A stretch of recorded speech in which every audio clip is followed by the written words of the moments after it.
Hey beautiful people, Ryan Hamer here. Hope you guys are doing well. I hope I get this right. Trying to angle my tablet in a certain way so that I can be just the right height. So if I look like a talking head, I apologize. Anyhow, as usual, I am your credit advocate and I want to help you and guide you to become a better version of yourself mentally, financially, however you want to look at it, okay? Also, just wanted to do a little bit of housekeeping before I start this video for you guys. Please feel free to like, share, and comment, and hit that subscribe button and hit that like button. If this is your first time coming here, welcome, welcome, and welcome. Please tell a friend, tell a foe, tell anyone you want, but thanks again for coming. So the reason for this video today, I want to talk to you guys again about what happens when you find out or you suspect that there is something wrong with your credit. You've gotten a phone call from a collection agency, or you've gotten a strange email of some sort, or you've gotten a letter.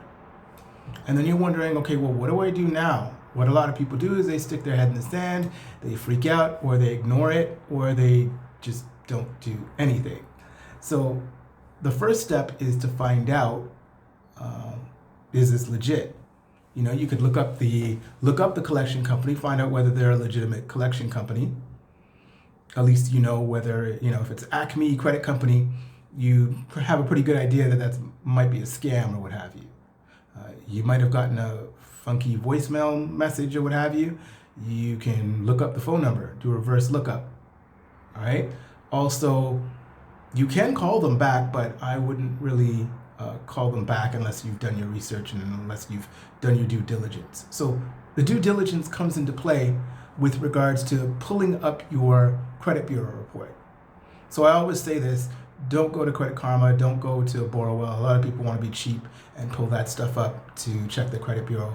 And that's not wrong per se. However, I always say, get it straight from the horse's mouth, so to speak. Go to the major credit bureau in your jurisdiction, whether it be Experian, whether it be TransUnion, whether it be EQUIFAX.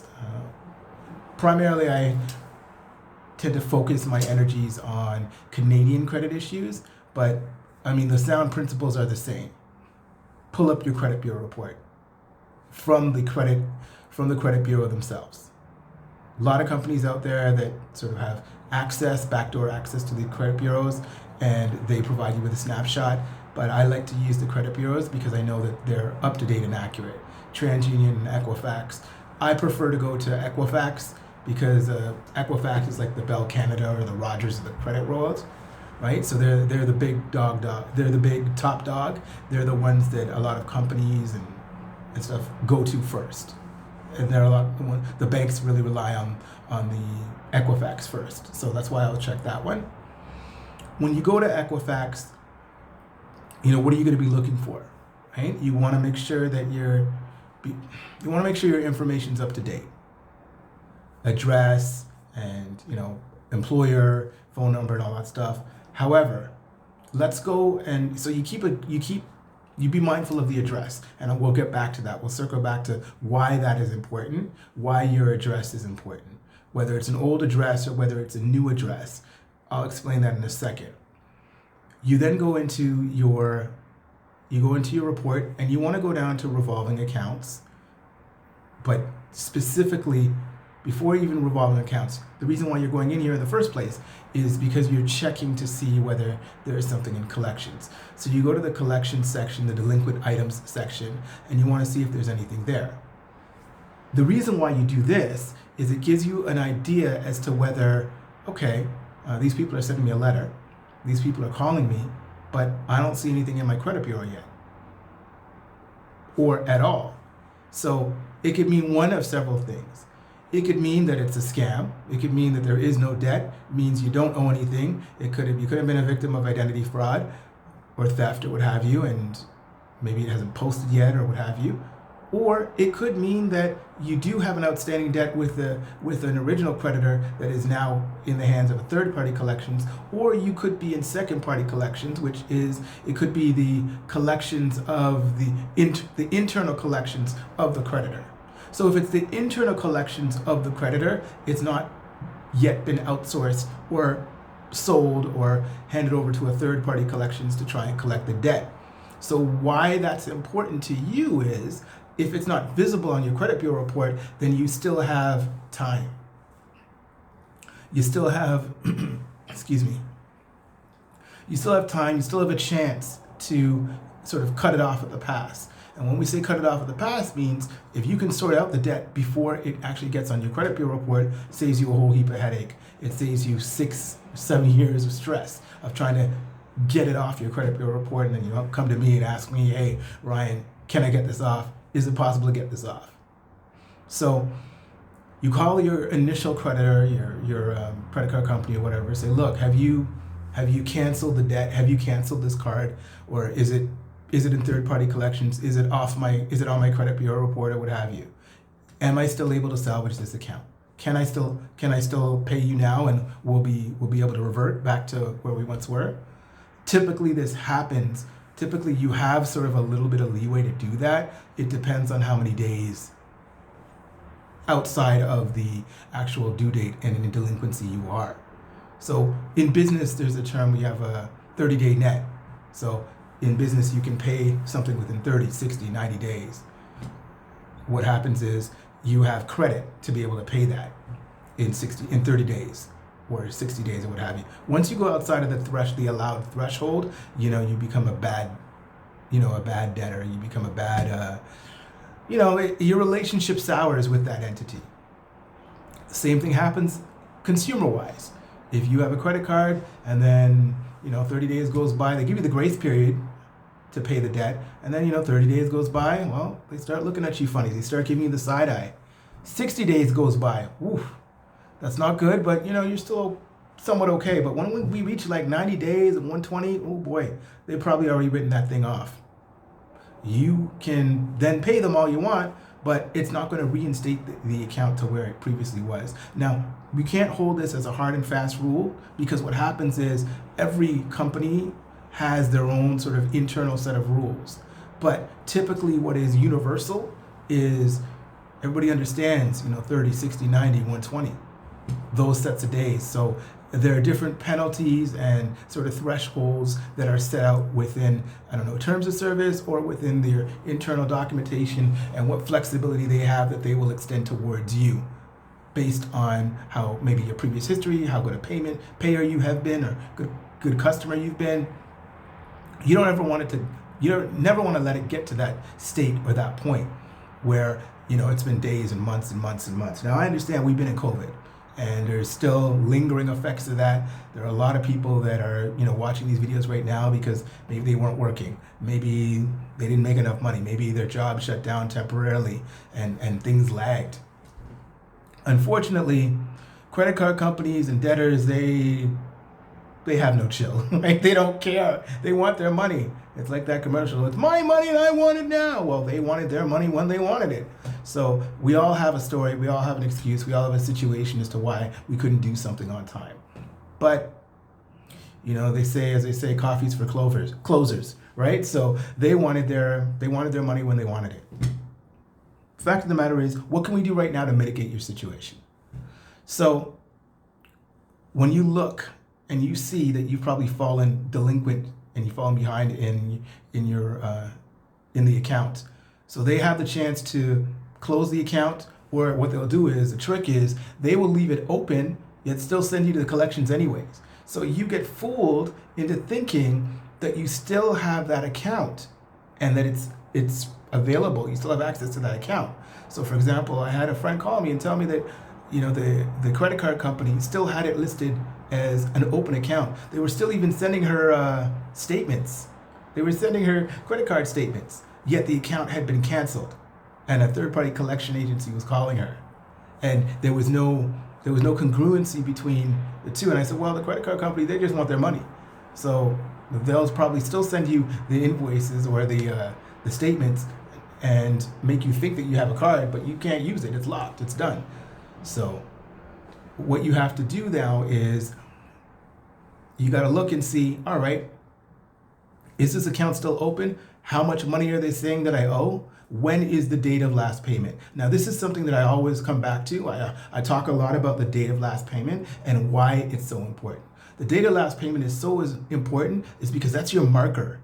That is your marker in time from when the creditor received their last payment to when the account will either drop off your credit bureau report.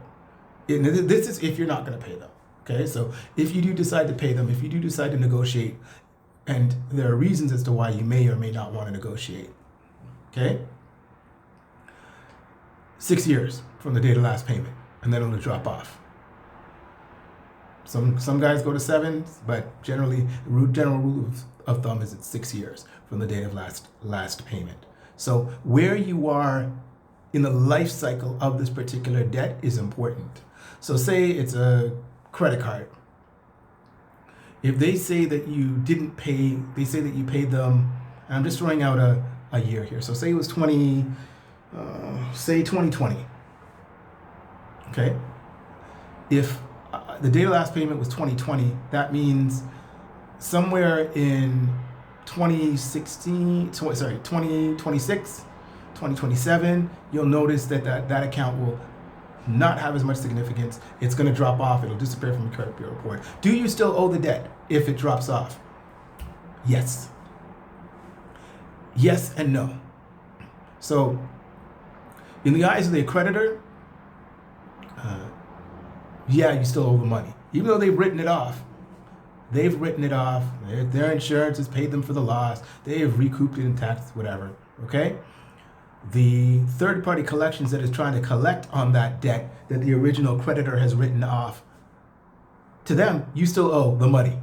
And they're always going to come and try and collect on you, even though it's not reflected on your credit bureau report. And as it comes off of your credit bureau report, it's not supposed to be able to be put back on. Legally, it's not supposed to be put back on. Okay? And what happens now, though, is a lot of times you want to go buy a car, you want to buy a house, you want to do something, you want to improve your credit. So a lot of people don't have 6 years with which to wait. So that's why it's a good idea, if this is a situation in which there's a debt that has not appeared on your credit bureau report and it is legitimate, then settle. Do your best to settle, get it out of the way, because then A, you stop an update from getting on your credit bureau report, and what happens is it has not gone to your collection section. Typically, when you pay off a debt, they don't update it. They don't update it in the credit bureau report. Like, they take forever to do it, if they do it at all. They usually send you a release letter, and then you're supposed to follow up with the credit bureau report, and then update the account.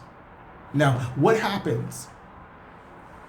What happens here if you've settled with the company, paid them X amount, they provided you with a release letter, and you don't update your credit bureau report?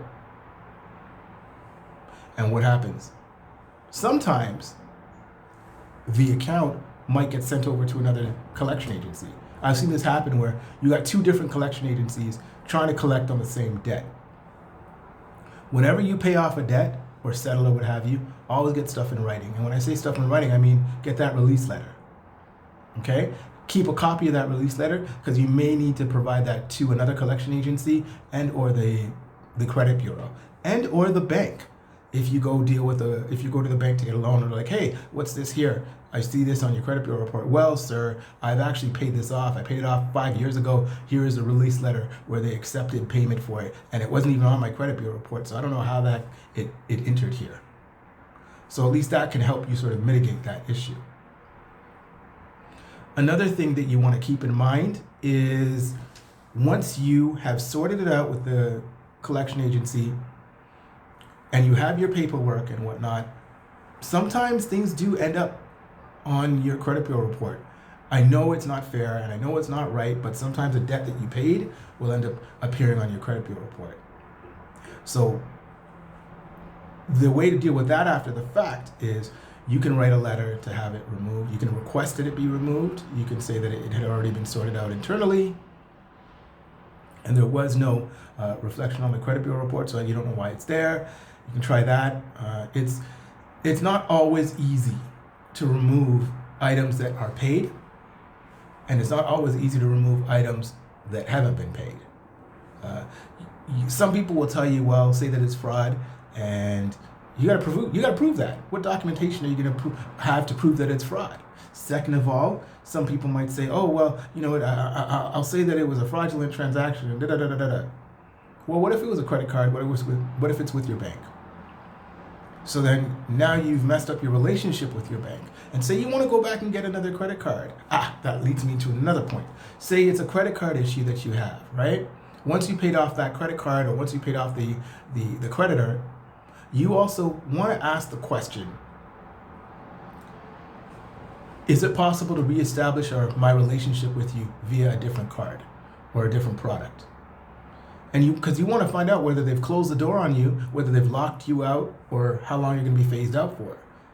Because sometimes, these guys are like, an ex-boyfriend or an ex-girlfriend. They got a long memory. Okay, so you want to make sure, you want to find out how forgiving they are, and what flexibility they have with regards to maybe providing you with another product, if and when that may be possible. Okay, so that's very, very important. Then when you go down to your credit bureau report, we're still in the credit bureau report, in the collection section, you look to see what items are there. Have there been any payments? What was the original amount? What was the date of last payment? And ask yourself, is this a legit account? Should this be in collections? Have I paid this account? Did I open this account? Or did somebody open it in my name? Am I a victim of identity theft? All these questions you got to ask yourself before you determine whether you're going to actually fight, dispute, refute, and argue this item there. Okay? And ask yourself these questions. Can they provide documentation that it was my signature? Can they provide documentation to prove that it was me who took out this debt? I mean, there are people that go and say, well, where's my signature? Where's my documentation? You know what? It's 2022, ladies and gentlemen. Technology is different.